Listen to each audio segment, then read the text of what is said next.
We're good to go. Thank you. Okay, thank you.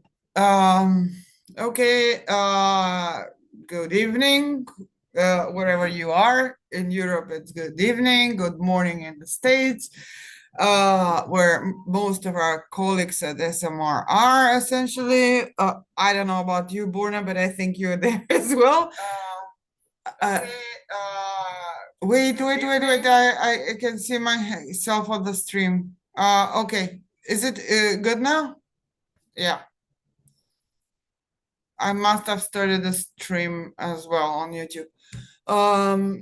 Okay, so yeah, it is my pleasure, a great pleasure to welcome Borna Radnik, one of the most influential, I would say, or most interesting young emerging scholars, emerging in the sense of international relevance and importance, a well-known name, at least in my circles, an authority on Hegel.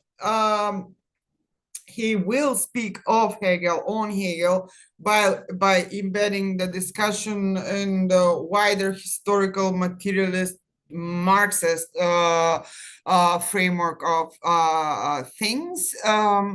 I would like to use this opportunity to announce that Borna will be teaching a lengthier course, a credit course that we will offer in full credit, as per usual, in the framework of our intensive study program courses, integrated credit courses, for credit, European Credit Transfer System credit certificates. Most of you are familiar with this program. So that call will be announced soon. I won't waste your time by rereading actually Borna's abstract, short description of the course. He will present it or just jump straight into the lecture. I just want to add one more useful information to you all. The on-site program, the summer schools in Greece, in Stagira, that SMR organizes at its campus there. One of the program, therefore, the programs, therefore, the summer school thesis has closed its call for applications. It's full. The house is full, as one would say. But we still have some open spots for online participants because, the program is structured organized logistically in such a way that the Zoom participants do not feel excluded in any way from, the full experience of the on-site program. So you have that opportunity until June, as long as there are available spots to apply for the online component. And the other summer Summer Institutes in Advanced Design Studies, co-organized by Arizona State University, Goldsmiths University, Polytechnical University of Milan, and Sandberg Institute Amsterdam. That one, the call for that one is still open, and you can still apply under the link of Summer Institute 2025 calls. So these were some practical, useful things I thought I should say at the beginning. And now I give the floor to Borna. You are all aware of the title and of the topic, so I'll just shut up and not take any of his time anymore. The floor is yours, Borna. Okay, thank you very much, Katerina. I'm very honored to be here. I've long admired the work that you're doing at the School of Materialist Research, and I'm happy to be presenting today on the topic of Hegel and freedom in relation to time and necessity and history. So I'm going to just jump into my talk here, which is based in some ways on my book on Hegel, which came out in December 2024 from Bloomsbury. The book is called Freedom in Context. Okay, so in her speech as recipient of the 2014 National Book Foundation Medal for Distinguished Contribution to American Letters, the anarchist and science fiction author Ursula Le Guin warned that, and this is a quote from Le Guin, she said, "Hard times are coming, when we will be wanting the voices of writers who can see alternatives to how we are living now." She continued by saying, quote, "We live in capitalism. Its power seems inescapable. But then so did the divine right of kings. Any human power can be resisted and changed by human beings." End quote. Le Guin was critical of the passivity of millions of people within capitalism who simply accepted the status quo. And she, in the same speech, she said that, quote, "We will need writers who can remember freedom, poets, visionaries, realists of a larger reality," end quote. This was in 2014. Now, in the middle of the second decade of the 21st century, the year 2025, our world is at a very critical juncture.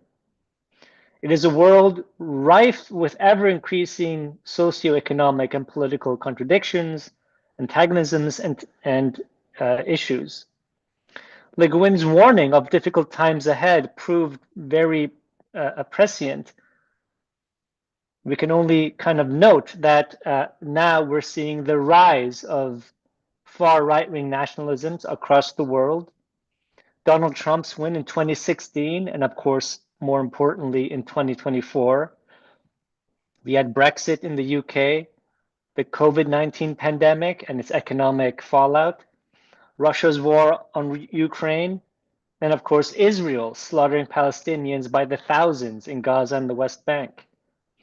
And of course, the political divisions in the US is inching closer to outright civil war. I recently checked the doomsday clock, which is a kind of a report by chemists and scientists and physicists about how close the world is to nuclear war. I checked it a few days ago, and the doomsday clock stands at 89 seconds to midnight, which is the closest it has ever been in human history, which signals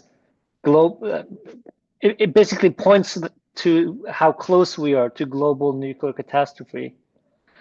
And of course, to say nothing of the looming and accelerating climate crisis that the entire world is facing.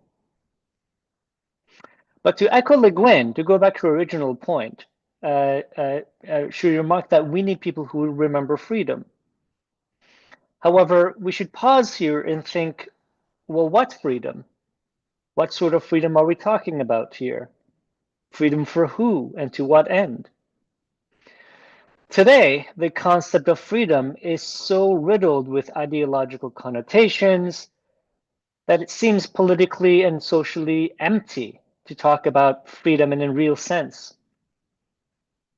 Now, Georg Wilhelm Friedrich Hegel is perhaps the modern thinker, the philosopher of freedom par excellence.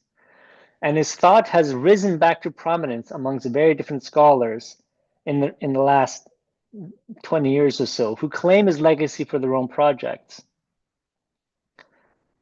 However, I think that most scholarship on Hegel missed the radical kernel of his idea of freedom, which is, to my mind, that freedom and its necessary relation to otherness is something for Hegel, and this is what I try to argue, that is ontologically temporal and historical.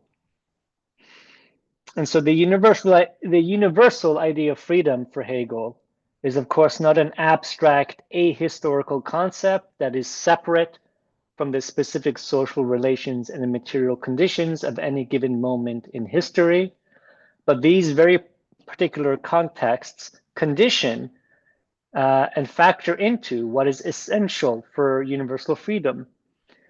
It makes up the content and form of freedom, such that freedom, according to Hegel, simultaneously reflects its historical specificity while also going beyond its historical context.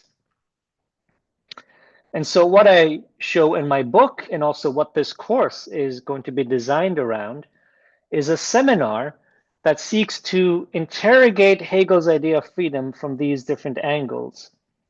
The course will seek to demonstrate the historicity and temporality of Hegel's logical and ontological idea of freedom. That the political, social, economic dimensions of our lives can be fundamentally altered and reconfigured through individual and collective action stems from the modern understanding of self-determining freedom that Hegel developed in his philosophy. So the significance of Hegel's idea of freedom goes beyond the realm of philosophy, since it allows us to critically think through the different social movements, either past social movements or contemporary social movements, in their struggle for freedom by establishing a necessary framework, a necessary conceptual matrix to grasp the eternity of universal freedom from within a specific context in historical time.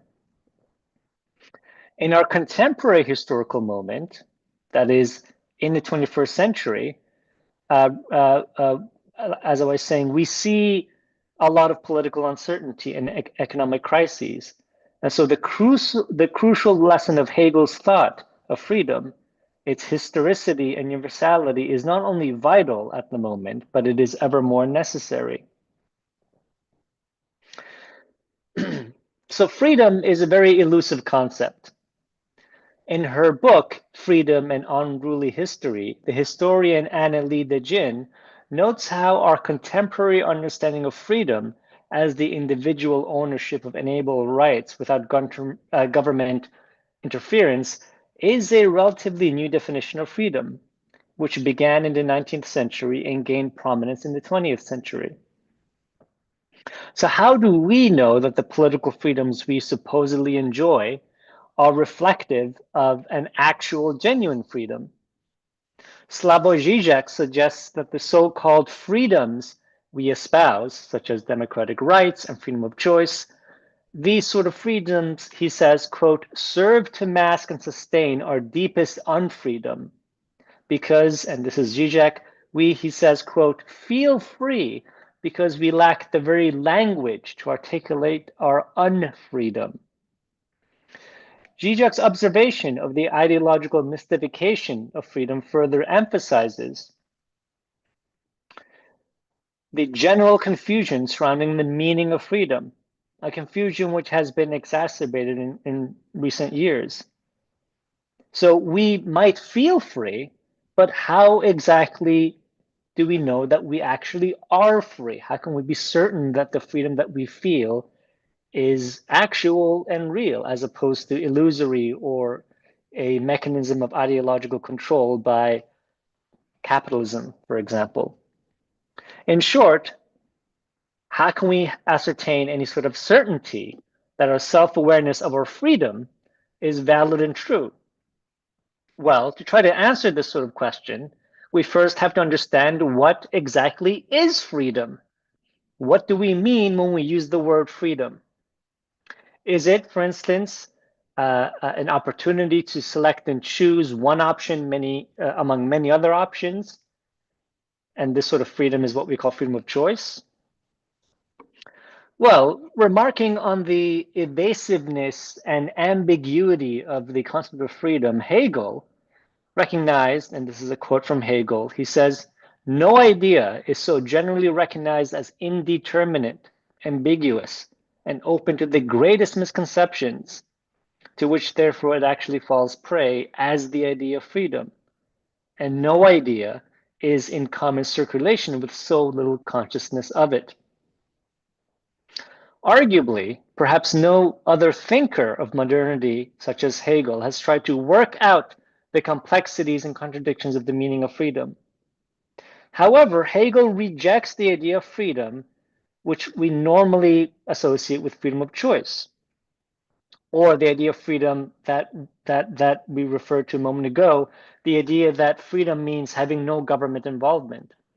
So Hegel rejects these two dominant definitions of freedom. Instead, he argues that autonomous human freedom necessarily involves a relation to otherness.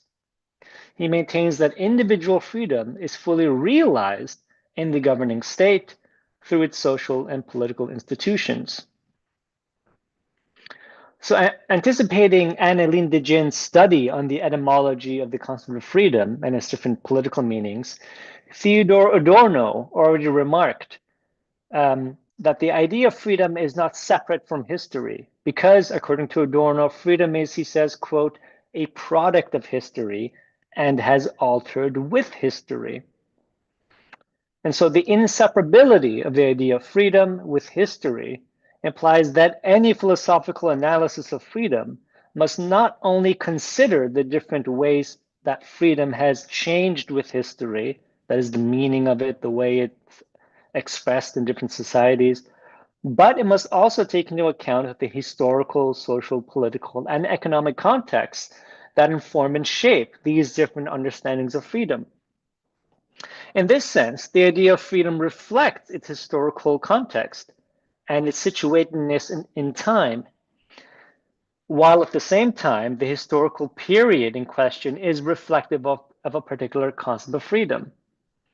And so there's a reciprocity between freedom and history, such that, to put it simply, there is freedom in history as much as there is history in freedom, or freedom is inherently temporal and historical, even at the logical and conceptual level.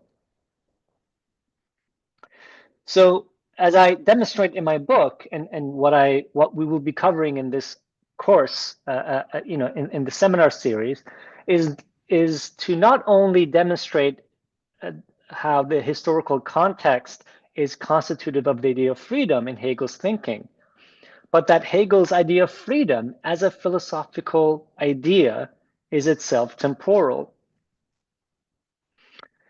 And so this course is a study of Hegel's philosophy of freedom, and it centers on the temporal and historical dimensions of the dialectical relation between self-determining freedom and causal necessity. And so when I use the word context, which in my book, it's the part of the title, the word context here refers to the different political, social, economic, cultural, and personal factors and elements that necessarily condition and frame the self-determining actions of collective groups and individuals. So if, as Žižek suggests, we currently lack the vocabulary, we don't have the language to express our unfreedom, the book, in my reading of Hegel and this course, tries to give a voice to that language so we can say something about freedom in today's world. So Hegelian scholars, they all recognize that Hegel's idea of freedom is a product of historical achievement or as a product of history. Hegel says this in The Phenomenology of Spirit. He says this in his lectures on the history of philosophy, and he says this on his lectures of world history. So freedom is a historical development, or freedom develops historically for Hegel. However, the internal temporality and historicity of the political and social actuality of Hegel's idea of freedom is something that scholars haven't really recognized all that much. So some of the central questions that we'll be addressing are, for example, the following. Are we the sole authors of our thoughts and actions, or are our actions determined and conditioned by forces internal to us, like our emotions, desires, or unconscious thoughts?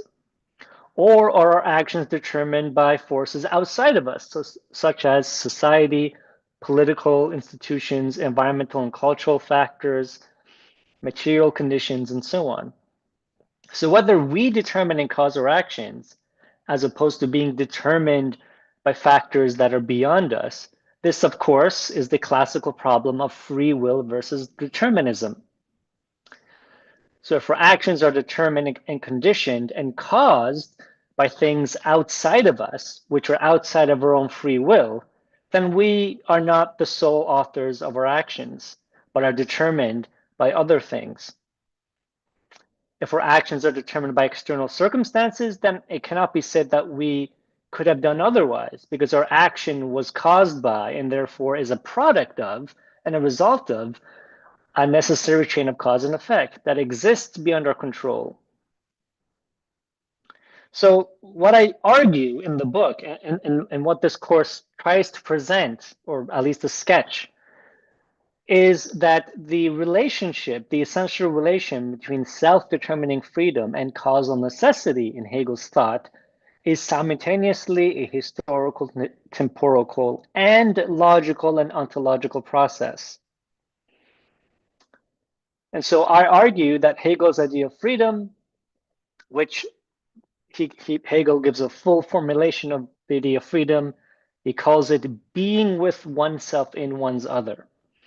And so my reading of this is, I demonstrate or I argue that this is equally a logical and historical formulation. So in its subsumption of the self-determining concept, causal necessity and teleology, Hegel's absolute idea constitutes, I argue, an ontological and temporal expression of freedom that has temporality as its ontological feature. Now, the word feature is interesting if we look at the etymology of it. The word feature, at least in English, derives from the Latin factura, which means a creation, a working, or a formation. So when I argue that temporality is an ontological feature of Hegel's logical idea of freedom, I'm arguing that the temporal dimension serves as a component in the creation or formation of philosophical logic, or Hegel's absolute idea, without reducing the logic to temporality itself. And so I argue that the absolute idea, understood as being with oneself in one's other in Hegel's philosophy, accounts for the historicity of the idea of freedom, but that this historicity is self-referential in the sense that it applies to Hegel's own political philosophy, his philosophy of right. And it also accounts for his social and political freedom. So I argue that philosophy's retroactive comprehension of the inner necessity of freedom's actualization in historical time, which is something we see in Hegel's thinking, can be understood through this kind of logical, ontological, and temporal and historical reading of Hegel's thought. And so this course and my book on Hegel is equally on Hegel's ontology and logic, as much as it is based on or covers his social and political philosophy, because the entire force of my argument is to demonstrate that Hegel's logic and ontology and his social and political thought mutually reinforce one another. You cannot separate one out of the other. So the relation here between freedom and necessity in Hegel's philosophy is connected to his distinction between rational self-determinacy and heterogeneous determination by our submission to internal forces such as desires, emotions, passions, and appetites. Hegel's identification of freedom with self-determination and his differentiation between self-determinacy and heterogeneous determination are congruent with the broad history of modern European philosophy. So, for example, if you look at Descartes defines freedom as the ability to affirm or deny a particular action. And this is Descartes' own words, quote, in such a way that we do not feel ourselves determined to it by any external force, end quote. which leads Descartes to claim that our volitions are necessarily self-determined through our rational mind because our actions are determined by our reason rather than by our appetites and passions. Spinoza, of course, differs from Descartes, since Spinoza argues that only absolute substance or God is necessarily free, because God, as Spinoza says, quote, exists from the necessity of its nature alone, end quote. To this extent, unlike Descartes, Spinoza does not identify freedom with human volition. Spinoza opposes freedom to necessity, understood as that which is, quote, determined by another to exist. While reason for Spinoza allows us to acquire intuitive knowledge of God as the absolute substance, if we submit to our passions, for Spinoza, we do not agree in nature and consequently cannot know ourselves as finite modes of the absolute substance. So for Spinoza, only God is necessarily free because God is self-caused. Rousseau and Kant both understand freedom as our capacity for self-legislation or self-mastery. While Rousseau's concept of freedom is self-legislative because it involves, and this is what Rousseau says in The Social Contract, quote, obeying the law that one has set down for oneself, end quote. Rousseau opposes this to following our impulses and desires, quote, of mere appetite, as he says, which he identifies with slavery. Kant, in Kant's philosophy, his conception of freedom is bifurcated in his theoretical and practical spheres of his critical philosophy. In the theoretical philosophy, Kant's analogy between spontaneity, defined as uncaused activity, and freedom in the third antinomy of the Critique of Pure Reason differentiates freedom with causal necessity, insofar as it, quote, could start to act from itself, Kant says, without needing to be preceded by any other cause that in turn determines it to action according to the law of causal connection, end quote. In his practical philosophy, Kant understands the free will to be independent from what he calls alien causes, which commits Kant to identify the free will as, he says, being a law unto itself. In this respect, the Kantian universal categorical imperative is a self-legislated moral law that is necessarily caused and determined by the rational will.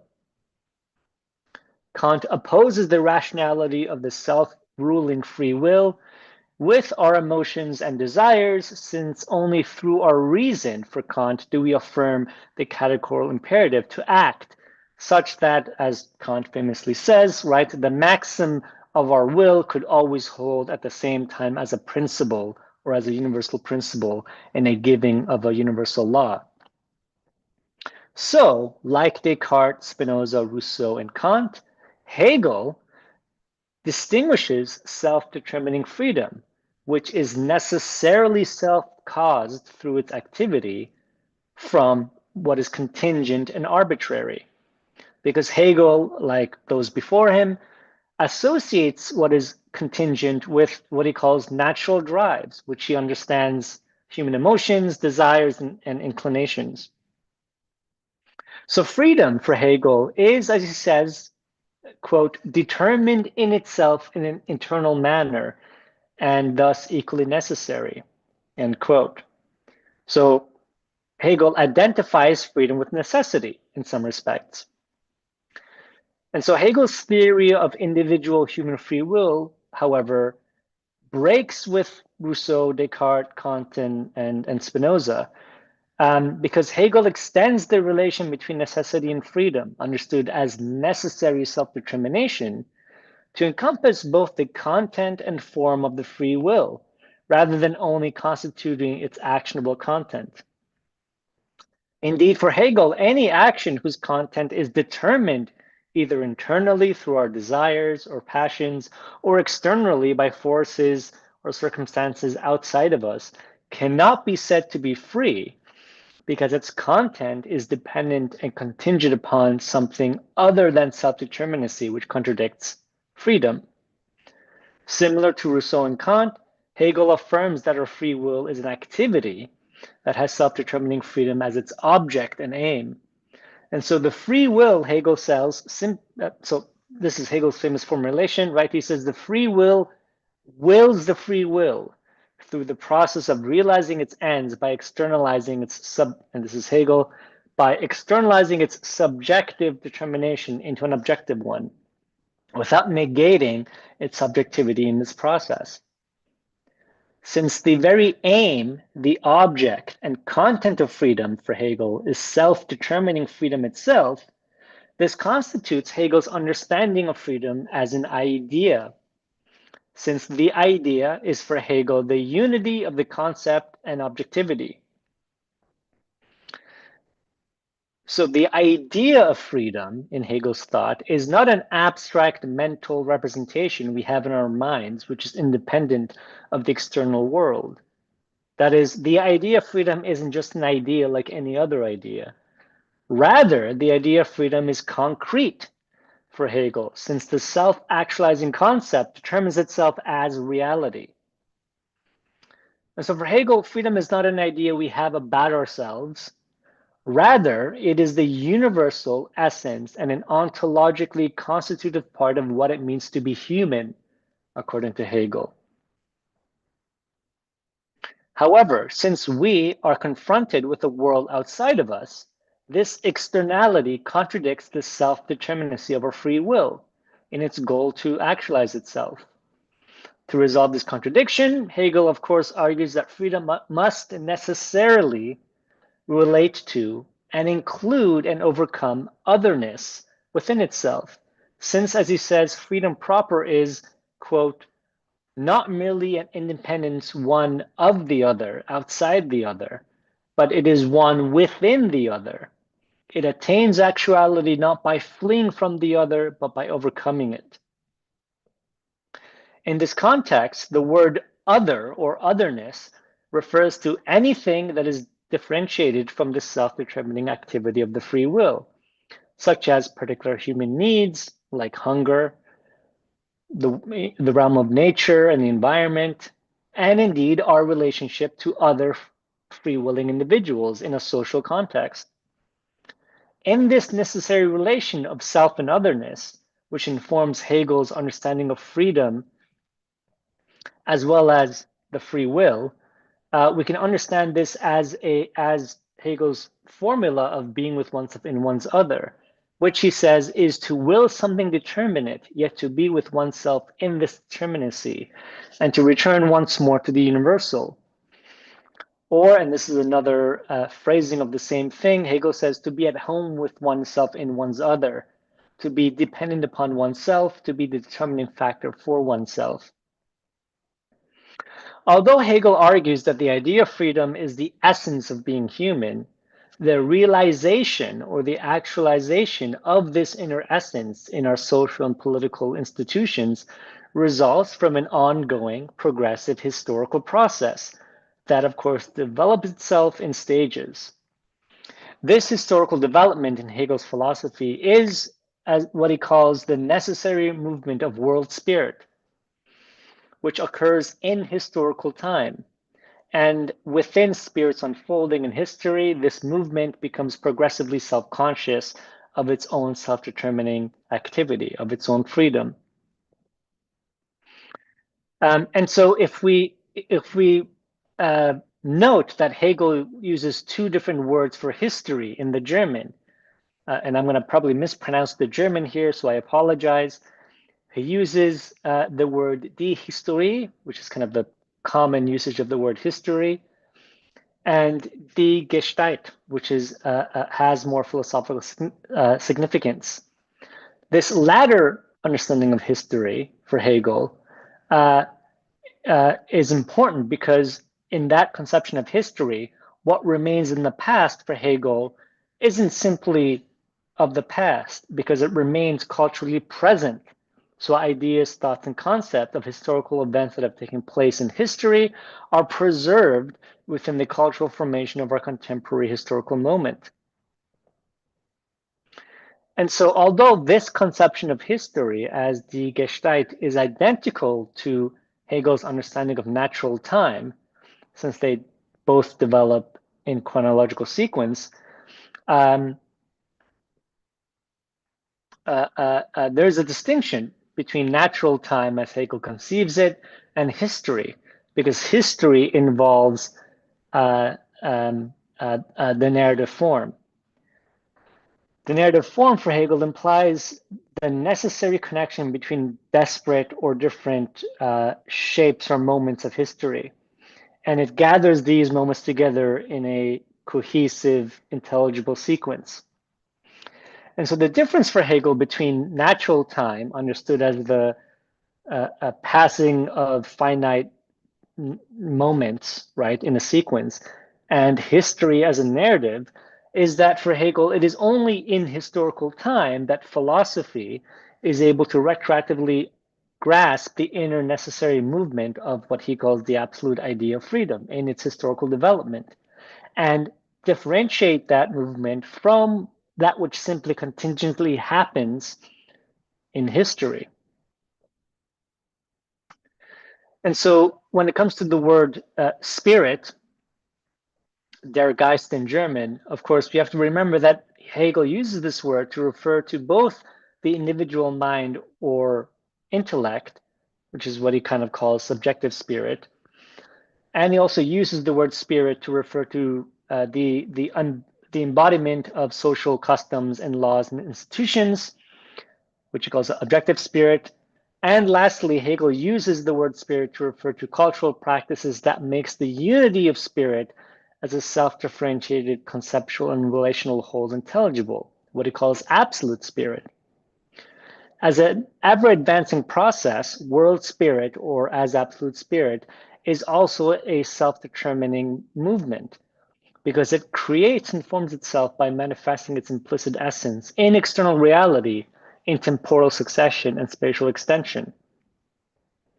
And so, I mean, I appreciate I'm giving a very kind of general summary of Hegel's philosophy, but bear with me. And so in this kind of sketch of Hegel's theory of history, individual freedom is preserved in this larger development of spirit in history, since, as he argues, a self-differentiating movement, spirit accommodates and incorporates otherness within itself. Okay, I think I have maybe 20 minutes or so. So I'm going to spend the rest of, I'm going to briefly say something about how my reading of Hegel connects to Hegelian Marxism and Marxist theory. So my account of Hegel here is to, like I've been trying to say, to provide a systematic interpretation of how temporality and historicity are intrinsic to Hegel's idea of freedom and its relation to causal necessity, which I try to argue is sort of entailed in his formulation of freedom as being with oneself in one's other. And so I do this by underscoring how the self-reflexive or self-referential and irreducible parts of Hegel's philosophy in relation to the dialectic of freedom and necessity constitutes this temporal, historical, and ontological logical dimensions of his thinking. So in my reading, or in my interpretation, Hegel is not a fatalist. And this is something that Frank Rude has recently argued. And so I disagree with Frank here, who I consider a friend. Nor do I think that Hegel's position can be reduced to simply a theory of the individual free will. And this is something that Friedrich Neuhauser famously claims in his book on Hegel's political theory. Rather, I argue that Hegel's proclamation of the progressive development and realization of our individual and collective freedom in historical time occurs through historical necessity, without this development being reducible to these historical processes. In this respect, I follow the Hegelian Marxist tradition of Marcuse and Lukács, and affirming the self-referential and self-reflexive historical dimension of Hegel's system. Since my book and aspects of this course focus on Hegel's thought, I can really only gesture towards this relationship between how my reading of Hegel's thinking bears on Hegel's own criticism of capitalism in general, and the different labor relations in capitalism in particular. I kind of touch on that. I can't go into detail because that's a whole different book, a whole different topic. In the same respect, I do address in the book a little bit about how my reading of Hegelian freedom allows us to appreciate the relationship between Hegel and Marx in a different way, or I hope in an interesting way at least, maybe not very different. Hopefully it's a productive angle. Specifically, how Marx's reliance on Hegel's dialectical method informs Marx's own understanding of history and its consequences for human emancipation from capitalism. So, of course, I'm sure this doesn't need to be said, but I'll say it anyway, that neither Hegel nor Marx can be characterized as political voluntarist thinkers. That is, if by voluntarism we understand the view that political authority stems only from the human free will. As I demonstrate, Hegel's idea of freedom and his conception of free will is always already situated within and conditioned and influenced by a complex network of social, political, economic, cultural, and temporal and historical elements that comprise the context of the activity of the human free will at any given moment in history. Though political actions never occur in a social vacuum, what I try to show in the book is that for Hegel, this does not mean that our acts are fatally predetermined in a kind of fatalistic way, such that we can't do otherwise.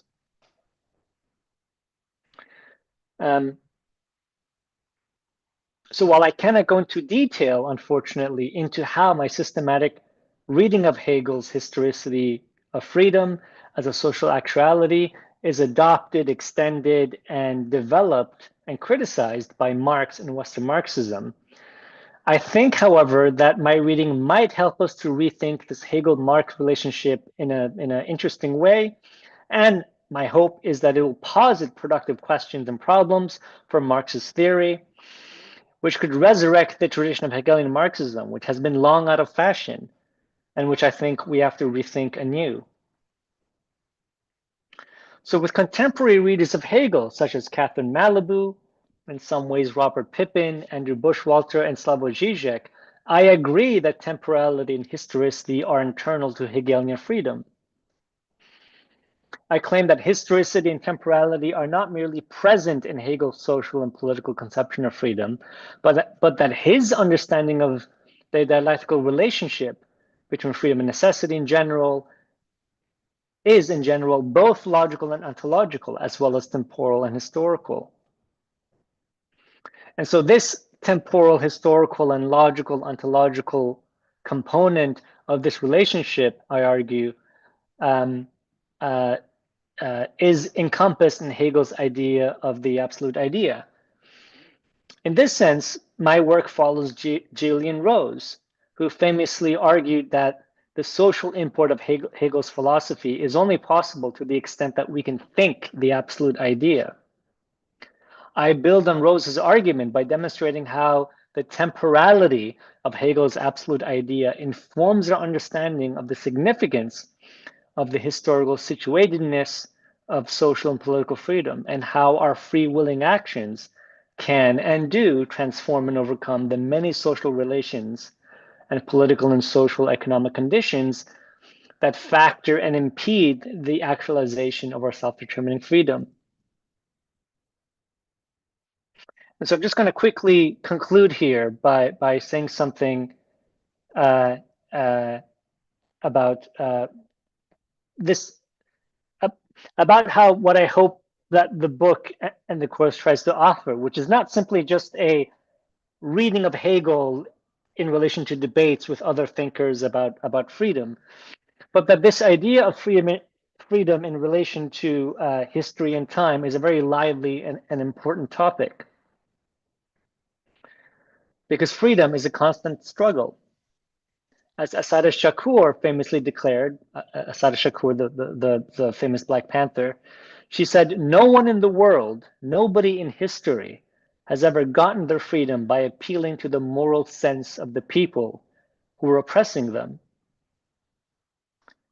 That's what she said. And so in reality, people have had to struggle out of sheer necessity to fight, sometimes violently so, to achieve and secure greater freedoms for themselves. And the struggle for freedom does not go away. And it cannot when self-determinacy of people is continuously violated, thwarted, undermined, and oppressed. Again, we only have to turn to the United States with Trump's move towards some sort of authoritarian, oligarchic, pro-capitalist state to kind of think about how freedoms are very easily undermined and that people have to rise up and mobilize to fight for them. And so Hegel's idea of freedom is not only philosophically interesting or philosophically important, but Hegel's idea of freedom, I think, provides a necessary conceptual framework to not only understand and explain and critically think through the sociology of various social and political movements and struggles for freedom, but that Hegel's political philosophy, and this is what I go into the book, his political philosophy is not a work of normative philosophy. It is not prescriptive. Hegel is not describing how the political state ought to look like. It's neither descriptive. So I reject two dominant readings of Hegel's philosophy of right, which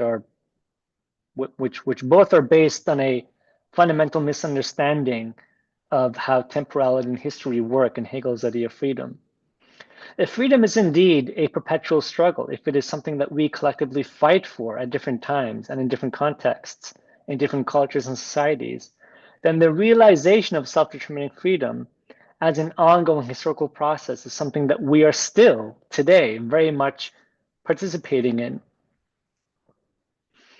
I'm going to skip to the end here. I appreciate we're sort of running out of time. So whether the struggle here for freedom takes the form of securing political voting rights and civil rights, or whether it takes in the form of dismantling the existing social and political institutions that ideologically and materially perpetuate dynamics of oppression and domination, or against the subjugation of workers under the reign of capital's self-reproduction, or the fight against capitalism's profit-driven logic fueling the apocalyptic climate crisis. In all these ways, the struggle for freedom is constant. And I'm using the word constant here in a very with all its temporal and historical weight. And I'm going to conclude with Frantz Fanon, because Frantz Fanon once said that the struggle for freedom, he says, quote, is not a magic ritual, but an indispensable condition for men and women to exist in true liberation. In other words, to master all the material resources necessary for a radical transformation of society, end quote. So we have radically transformed society before. We've had revolutions. And I think it's very clear that we necessarily must do so again. But as the saying goes, whether we will transform society is something that only time will tell. Thank you. Thanks, Borna. This was really fantastic. I mean, a demonstration of rigorous scholarship, yet clarity, and really a wonderful flow of thought. It was a pleasure to listen to you. I will open the floor now for questions here in the Zoom as well as on the stream. If anybody wants to ask a question there. So is there somebody who wants to ask or comment on something? First here in the Zoom. Okay, Jared.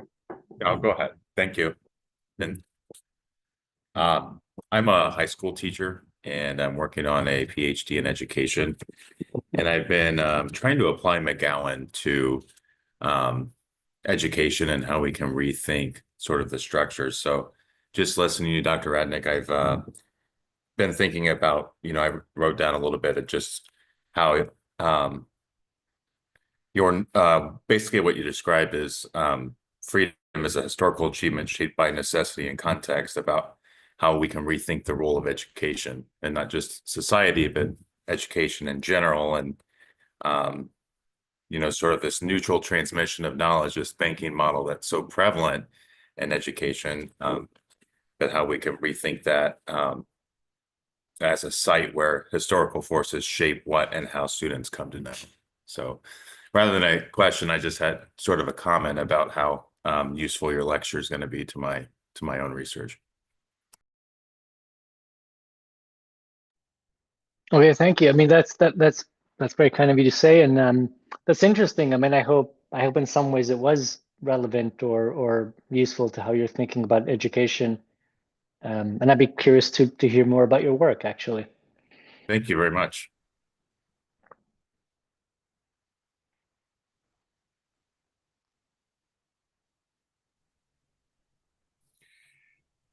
Anyone else? Let's check the stream. Krista, can you check if there are any comments there? Yes, there is no comments there at this moment. Okay. So maybe I can ask a question. Now,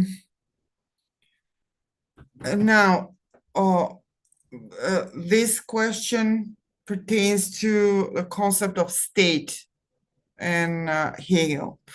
And the way I understand it, the way I think that Judith Butler understood it, even though tried to tweak it and twist it to adjust it to their individualistic at that time approach to the question, in particular in Antigone's claim in this book. One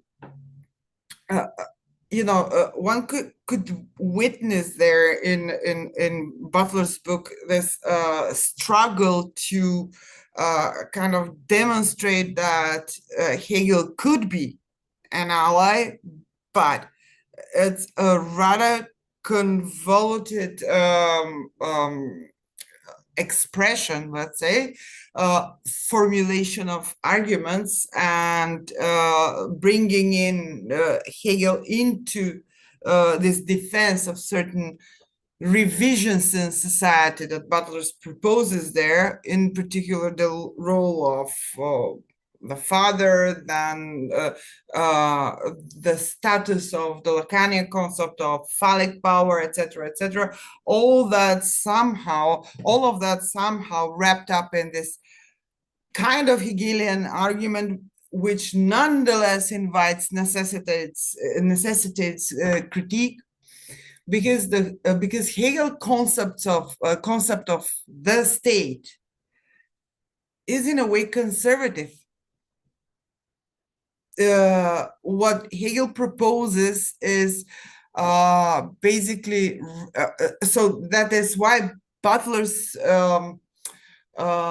revolutionary use or transformation of the Hegelian concept of state to make it useful in favor of their argument is sometimes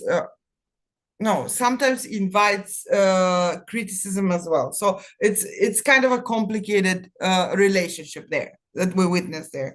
And my reading of this reading of Hegel has brought me to the conclusion that Hegel's concept of the state is limiting to individual freedoms. It's kind of constricting in any kind of with respect to any kind of effort to rethink, to undo whatever the state at the time is. It sounds as if Hegel is saying the state is the actualization of everyone's individual will, which is relegated to this structure called or entity or actualization of collective free will called the state. So it is above any individual will, and it is above any effort of an individual to challenge it in any way whatsoever. It's complicated. Now your temporality is key here, your argument in terms of your temporality, because it is not clear what type of state, how historically conditioned and determined this type of state is that one is not supposed to challenge, like Antigone is not supposed to challenge Creon state, right, in Hegel.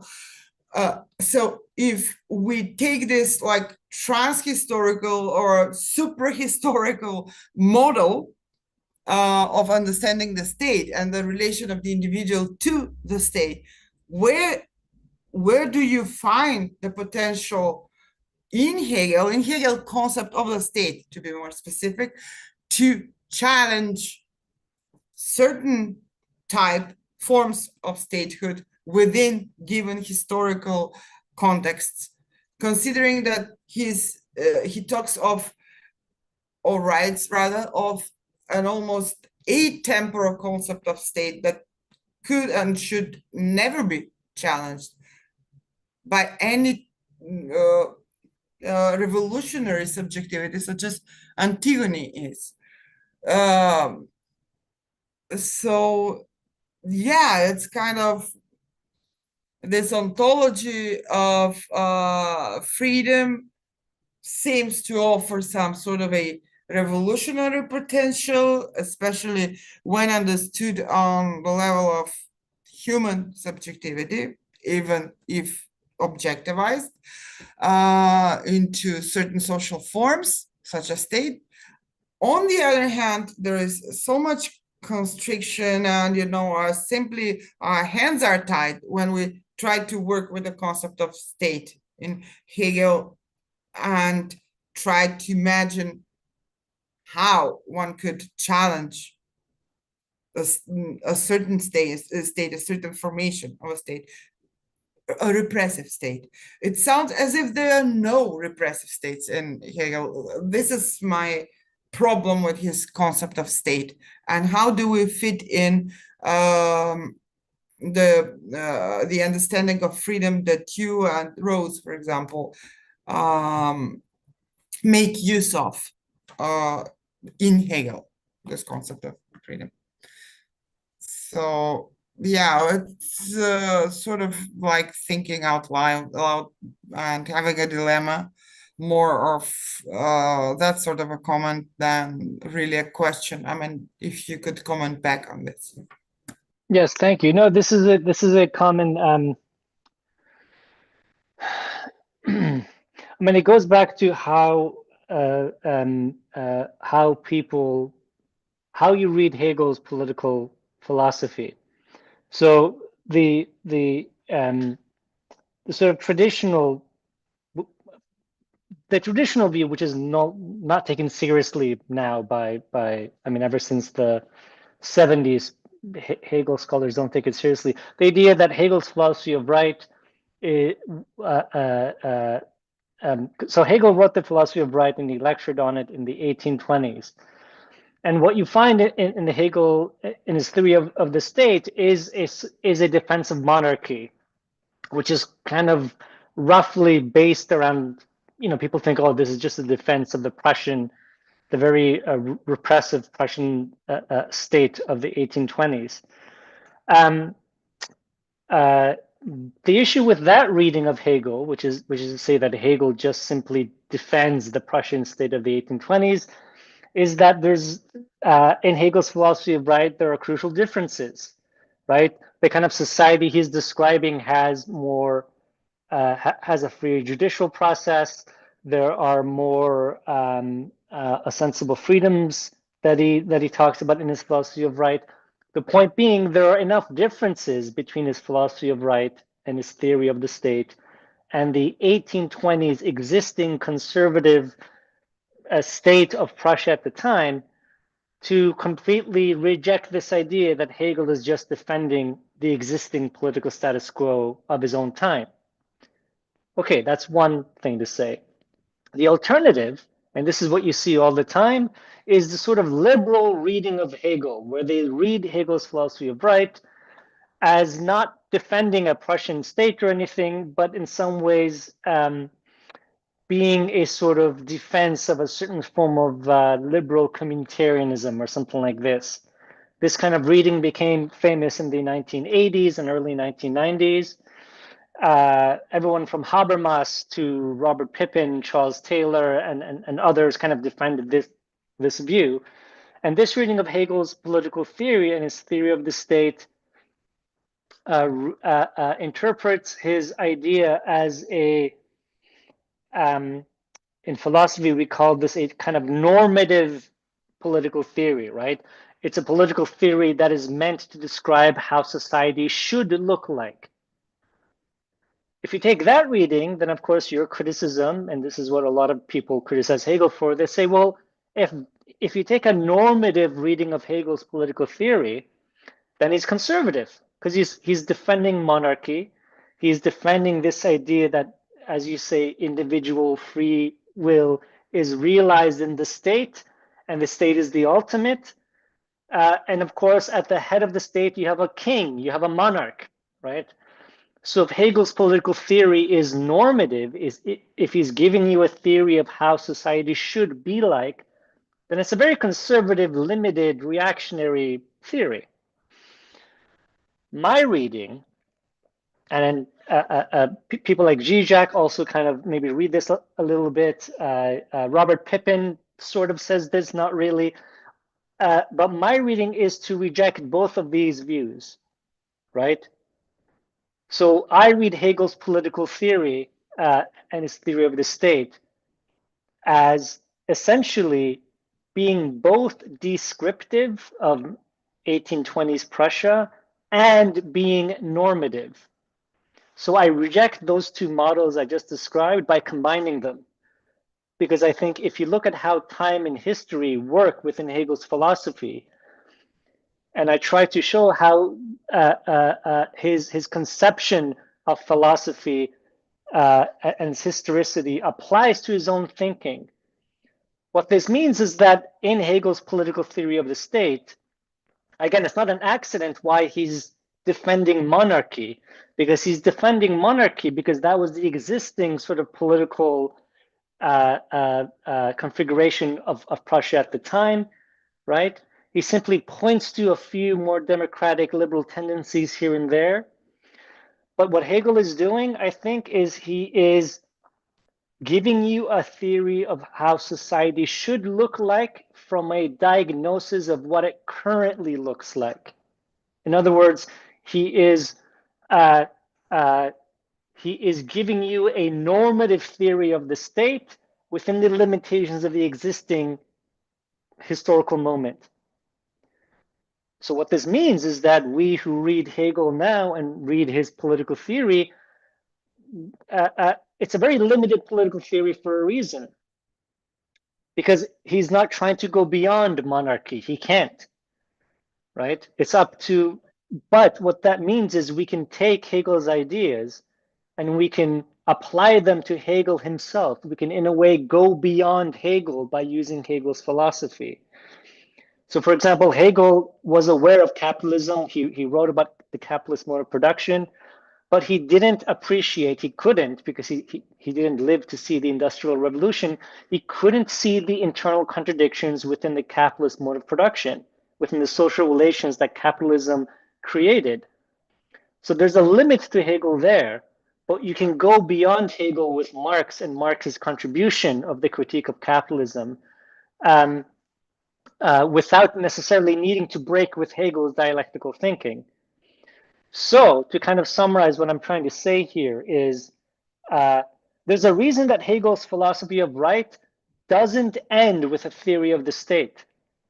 If you go back and you read his philosophy of right, you know, he describes the state and the monarchy and so on, but the last section of the book ends with a conception of world history.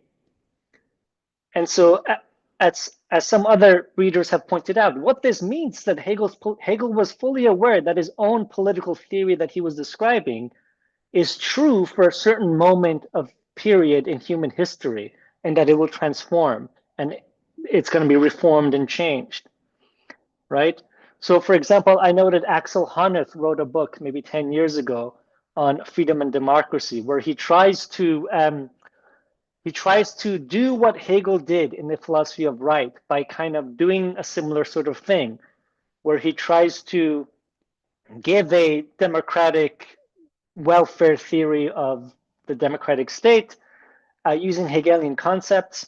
And in a sense, he's closer to what Hegel was trying to do, I think. So anyway, my answer to you would be yes, Hegel's theory of the state is conservative, but that's because it's a depiction of 1820s Prussia. It's not meant to be a political theory of what a good society is supposed to look like, you know. And we can understand this if we look at how time and history work in his thinking. Yeah, of course. Thanks for the response. I just want to clarify that my criticism does not rely on, you know, I never apply actually that sort of an approach, trying to guess what the individual motives, hidden motives of the author could have been, and whether he actually wanted to defend Prussia or not. I saw and I see a problem in his, let's call it, ontology of the state, from which we can derive a certain epistemology of the state, which kind of precludes any possibility of challenging the state, because it just does not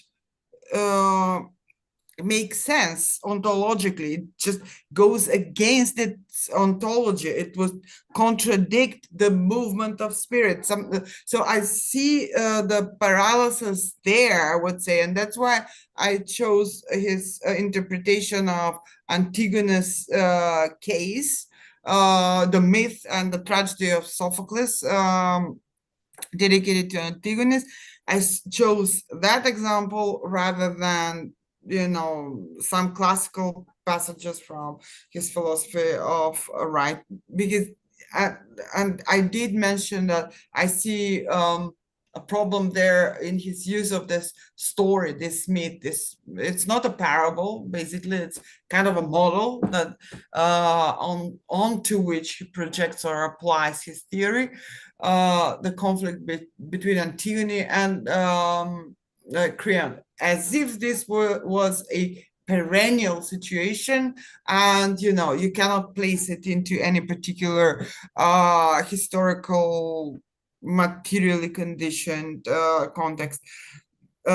This was my this is my problem actually with his concept of state. So that's what I wanted to clarify. I never guessed that he was merely defending the Prussian state. I never guessed that he was defending monarchism.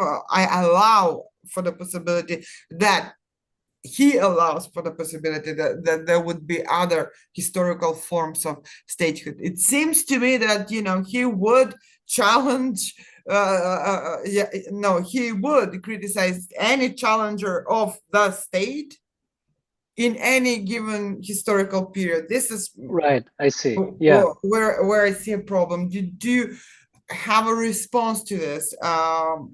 Yeah, I see. Thank you for the clarification. I see what you're saying. I mean, I suppose well, from Hegel's point of view, or from a Hegelian point of view, right? The reason he kind of, in some sense, he thinks the state is necessary, right? Because he sort of says, well, look, if you have any society where you have individuals working together, having an economy, having different political institutions and so on, there needs to be, he thinks, any kind of government in power needs to be able to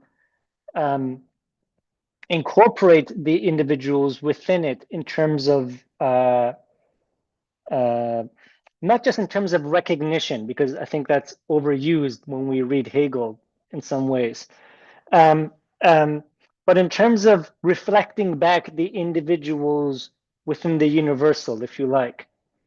Because when this doesn't happen, and we don't have to go to Hegel to look at examples when this doesn't happen, right? You can, again, look at the United States today. Trump several weeks ago announced that America only has two genders, men and women, okay? So what you have there is you have a state that is not reflecting back the existence of everyone who doesn't identify, let's say, as a man or a woman, like trans people, non-binary, gender fluid, and so on. And so, of course, this is going to cause all sorts of problems, and it has. And Hegel was aware of the social and political problems that arises when a governing body, if you like a state or any sort of government body, does not or is not able to include within itself, reflect back the individuals that it is a collection of. Because for Hegel, a state isn't simply, it doesn't exist somehow above the people. The state is nothing but the collection of individual wills universalized, right? So if you take away the people, if you take away the individuals, the state doesn't exist. There's no such thing. I mean, logically and conceptually speaking, materially or historically and empirically, things get much more complicated because, okay, Hegel has a model, you can think about it, but when it comes to actual real world examples of statehood and the function of the state, of course, it's much more complicated, as you know. It's not simple that, I mean, but to answer your question, I think you're right. Hegel does not allow for a challenging of the state because he thinks if you don't have some sort of centralized governing body within a society, you won't be able to have kind of social cohesion in the sense that any flourishing society needs, he thinks, or must need. And so, of course, there's many examples where there aren't any kind of proper state in place, or there's dysfunctioning states, right? And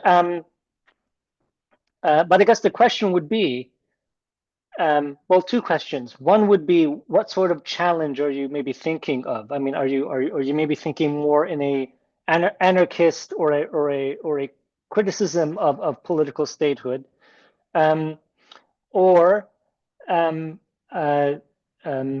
the question would be, I guess, for Hegel, which I don't have a full answer for right now, but the question would be, is there a way that we can think about the state as serving a purpose that is not so idealistic or not so ideal? Because Hegel's theory, unfortunately, politically speaking, there is a sort of idealism there where he's conceiving of the state as, again, reflecting back the individual wills and so on. And Hegel himself was aware that in history, rarely is the state so structured, So the question is, well, what is the political? And this goes back to Gillian Rose's point, right? That Hegel's philosophy only really has political relevance if we can think about the absolute idea. She didn't say the political state, or she didn't say Hegel's political theory. She focused on Hegel's absolute idea because it at least according to Rose, and also I think in my reading, it allows us to sort of read Hegel politically that kind of goes beyond the limitations of his own thinking, if you like. For example, the limitations of how he thinks about the state.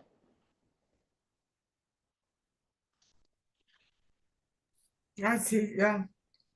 It makes sense. Yeah, thanks. Thank you.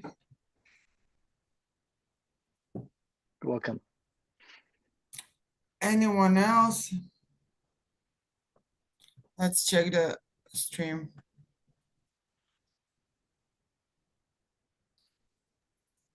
There is nothing there for now. Okay, so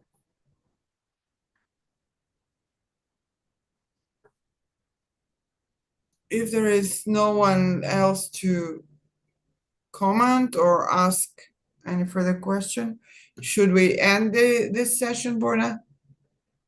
Yeah, sure, of course. That's fine with me.